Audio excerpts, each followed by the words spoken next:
Olá pessoal, sejam bem-vindos a mais um vídeo da Universidade da Química. E ontem eu recebi um vídeo bem interessante. Uma mulher e até um mercado, enfim, abria ali o freezer, pegava uma garrafa não, uma lata, como essa daqui, de água tônica, e ela falava, mostrava aqui, ó, água tônica de quinino, e concluía falando que quinino era a base da cloroquina, indicando que a água tônica deveria ser utilizada como remédio ou como medida profilática contra a Covid-19.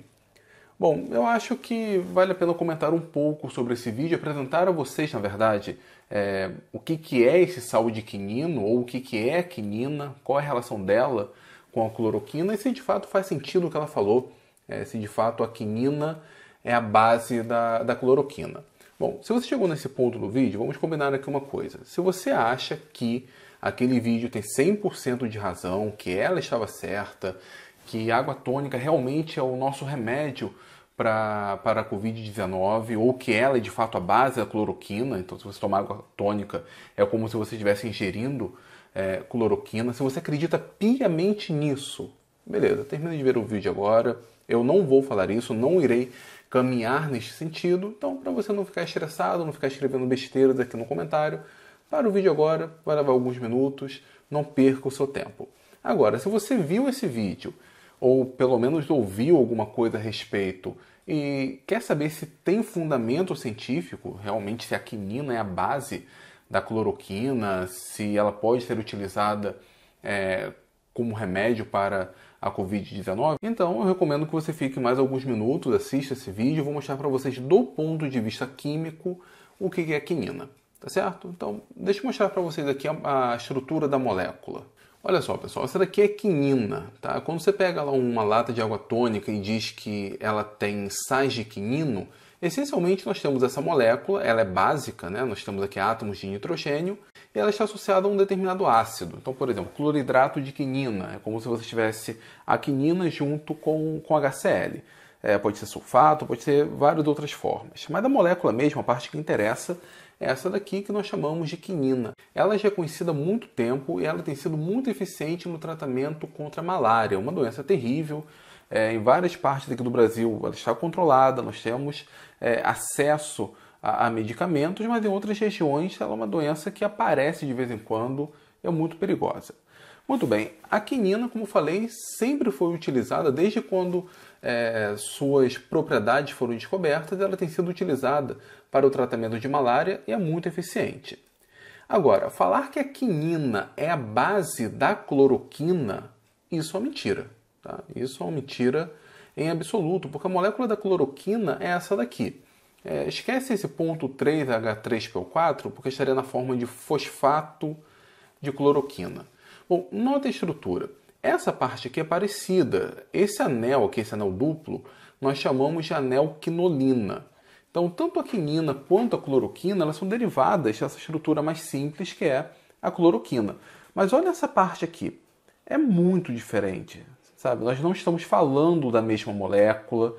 A única coisa em comum, sim, é o anel quinolina, mas até mesmo o substituinte aqui nós temos o cloro, aqui nós temos o OCH3. Então, falar que a quinina é base da cloroquina, podemos ter duas interpretações. Uma, ou a cloroquina é feita a partir da quinina, que não é, tá? Isso não é verdade. Nós temos algumas rotas sintéticas para a cloroquina, essa daqui é uma.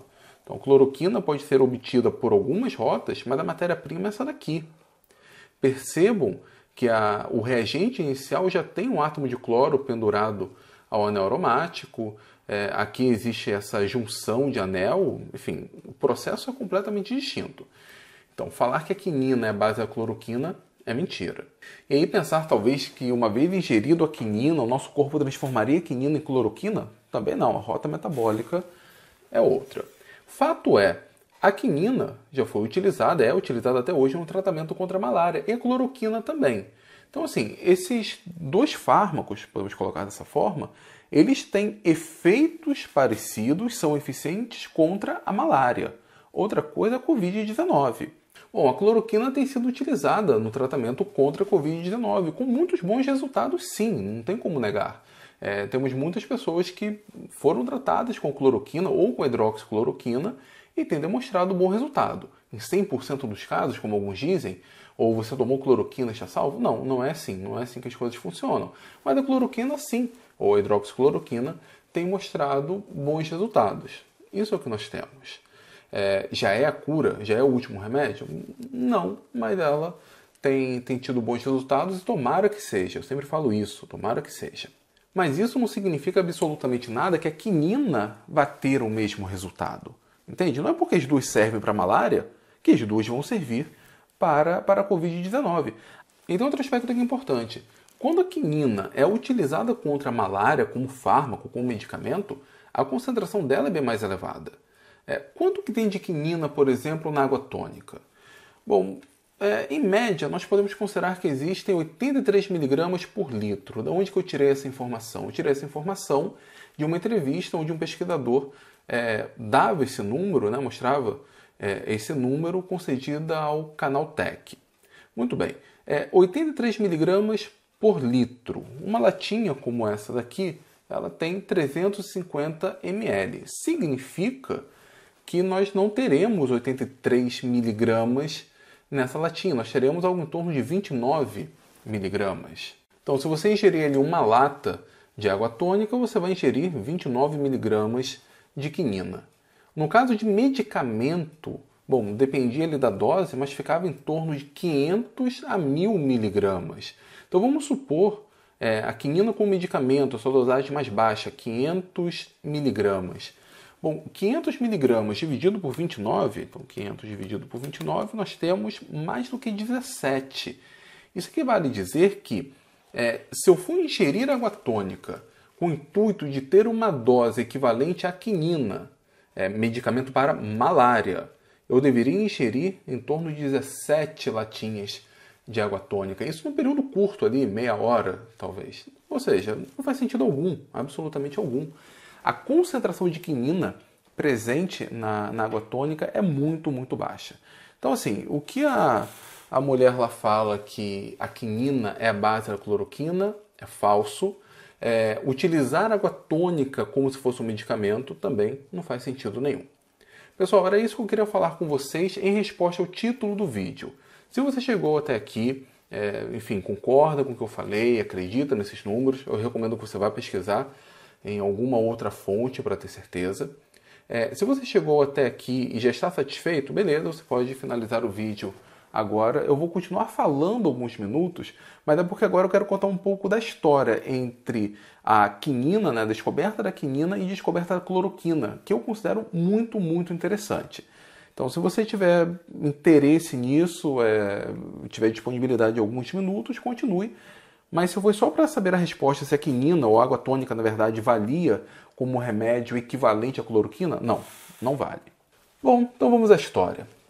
Quando a descoberta da quinina como fármaco, como medicamento anti-malária, né, contra a malária, nós temos inúmeras lendas. A quinina ela é obtida naturalmente, né, ela é extraída das cascas de uma árvore chamada quina.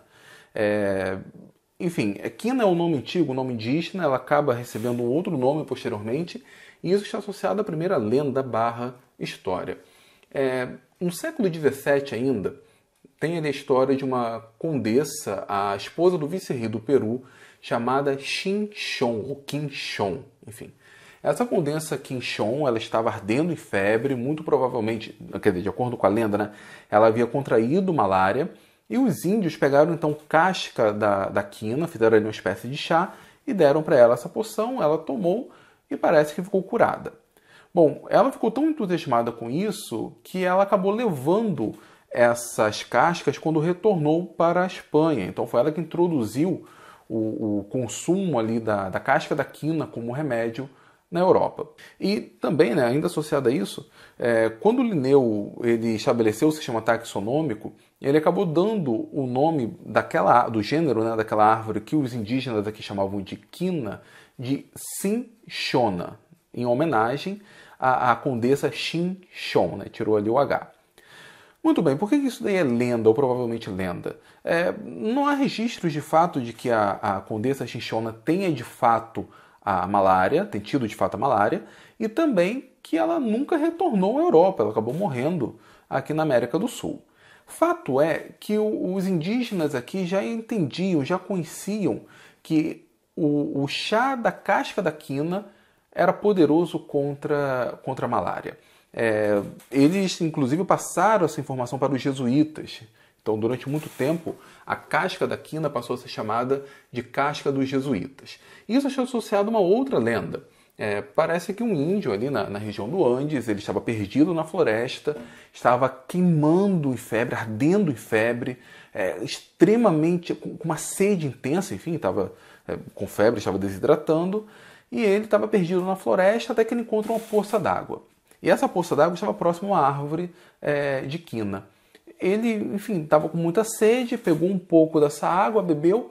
Ele notou que estava muito amargo, uma característica desse chá, desses remédios à base da quina serem extremamente amargos, e parece que os indígenas consideravam que isso era veneno. Bom, ele mandou um dane-se nisso, estou ardendo em febre aqui, estou com sede, não importa, eu vou beber. Então ele acabou bebendo essa água que estava ali, enfim, é como se fosse uma espécie de chá da casca da quina, e parece que a febre baixou. Então, de fato, ele ficou curado contra a malária. E ele acabou encontrando o caminho de casa, compartilhou essa história.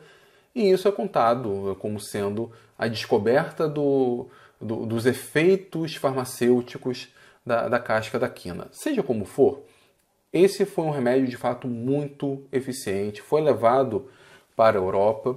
E, por exemplo, em 1820, nós tivemos pela primeira vez a quinina sendo extraída da casca da quina. Ou seja, não era apenas um chá, nós tínhamos o concentrado de quinina sendo extraído. A estrutura foi sintetizada, ou seja, a fonte de quinina deixou de ser exclusivamente essa fonte natural para ser produzida em laboratório só em 1944, então ali na metade do século XX. E a quinina e a cloroquina acabam se encontrando no período das guerras. Por que isso? Malária sempre foi um problema. A malária já destruiu inúmeros exércitos, provavelmente Alexandre o Grande morreu por malária.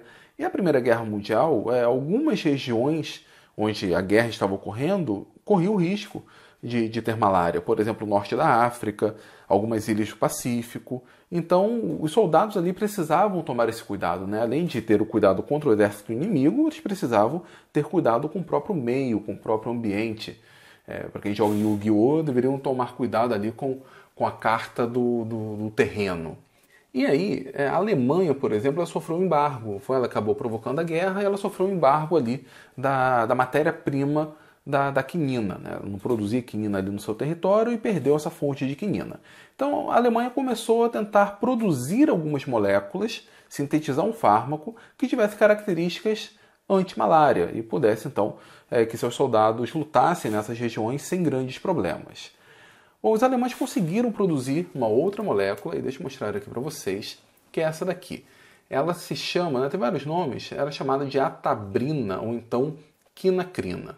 Era uma molécula bem interessante, o fármaco formado por ela, aliás, era amarelo. E tinha um certo problema, né? Ele deixava a pele amarela, tinha alguns efeitos colaterais. Mas ok, eles acabaram produzindo então esse fármaco. Agora, já no período da Segunda Guerra, os Estados Unidos também tiveram um problema parecido. Tiveram que lutar ali, por exemplo, nas ilhas do Pacífico, e era o Japão que tomava conta daquela região. E, inclusive, eles tomavam conta da fonte de quinina. Então, os americanos tentaram produzir também ali a quinacrina, porque parece que nos Estados Unidos tinha uma filial do mesmo laboratório que produzia quinacrina lá na Alemanha.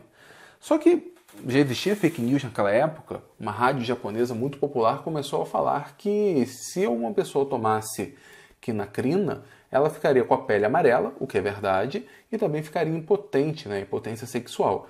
Os soldados decidiram não tomar e certa vez 95% do pelotão foi contaminado com malária, o que era muito pior do que se eles tivessem morrido, né, do ponto de vista da guerra, né, porque agora precisavam de mais pessoas para cuidar desses soldados. Em um outro evento, agora já no norte da África, alguns italianos foram capturados pelos americanos e esses italianos tinham umas pílulas brancas e não amarelas. Essas pílulas brancas, os americanos concluíram que era um fármaco anti-malária. Só que o estranho é que não era amarelo, né? Não era a quinacrina, não era a atabrina. Então, ao capturar esses soldados e ao analisar esse comprimido, eles perceberam que era uma outra molécula. Essa molécula é que hoje está muito famosa, a cloroquina. Bom, a cloroquina era branca, era diferente da atabrina, e ela era bem mais eficiente no processo antimalária do que a atabrina, sem o efeito colateral lá de deixar a pele amarela. Só que, de onde que surgiu isso, né? Especula-se que os alemães produziram a quinacrina e ficaram com eles, e deram a cloroquina que eles julgaram como sendo um remédio inferior para seus amiguinhos italianos. Só que eles acabaram se dando mal, né? Porque a cloroquina, nesse aspecto, era muito mais eficiente. Os americanos, então, identificaram a cloroquina, fizeram os testes e começaram a produzir a cloroquina para proteger seus soldados contra a malária. Isso tudo na metade do século XX. Agora, em 2020, nós estamos falando de novo da cloroquina, estamos falando de novo da quinina, só que um ambiente completamente diferente. Bom, pessoal, só para vocês notarem que essa estrutura da cloroquina, e vejam que ela é bem parecida com a da quinacrina. A única diferença é que a quinacrina ela tem mais esse anel fundido aqui, mas tanto essa parte de cima quanto essa parte é muito parecida. A hidroxicloroquina, que também está em alta, é essa daqui. Ela é muito, muito, muito parecida mesmo que a cloroquina. A diferença é que nesse carbono CH3 nós temos agora um grupo OH. Vejam que esses três fármacos mais a quinina também tem esse anel duplo aqui, que é o anel quinolina. No caso da atabrina temos esse anel duplo e, enfim, ele acaba continuando um pouco mais para o lado. Bom, pessoal, era isso que eu queria contar para vocês sobre a história da quinina, da cloroquina. A hidroxicloroquina aparece bem depois, ela é uma evolução da cloroquina. Eu espero que vocês tenham gostado. E se você chegou até aqui, deixa eu mostrar uma coisa bem legal para vocês. Bom, aqui nós temos água tônica, inclusive eu considero uma bebida muito boa. Se você faz uso da água tônica, continue tomando. Não ache que ela é um fármaco ou remédio para a Covid-19, mas ela não faz mal. Coloca aqui no copo. Ah, você está ganhando dinheiro da tônica de onde? Antártica. Não, estou ganhando nada com isso. Tá? E deixa eu mostrar uma coisa legal aqui para vocês. Eu já mostrei no vídeo anterior. Aqui eu tenho uma lâmpada UV. Vamos ver se vai dar certo assim. Bom, liguei. Aqui nós temos a água tônica. E se nós aproximarmos aqui da lâmpada UV, o que acontece com ela? Ela fica azulada. Estão vendo? Afastei. Não está mais azulada. Eu aproximo. Ela fica azulada. Mesmo com a lâmpada acesa. Isso acontece porque a quinina ela é fluorescente. Então esse acaba sendo um efeito bem interessante. Como eu falei, eu já expliquei isso no vídeo anterior. Vou deixar aqui em cima no card para você dar uma olhada. Pessoal, é isso. Se vocês gostaram do vídeo, por favor, compartilhe, dê o seu like, deixe aqui seus comentários, isso é bem importante. Se vocês querem apoiar meu trabalho, se inscrevam no Universidade da Química. Tá certo, pessoal? Valeu e até o próximo vídeo.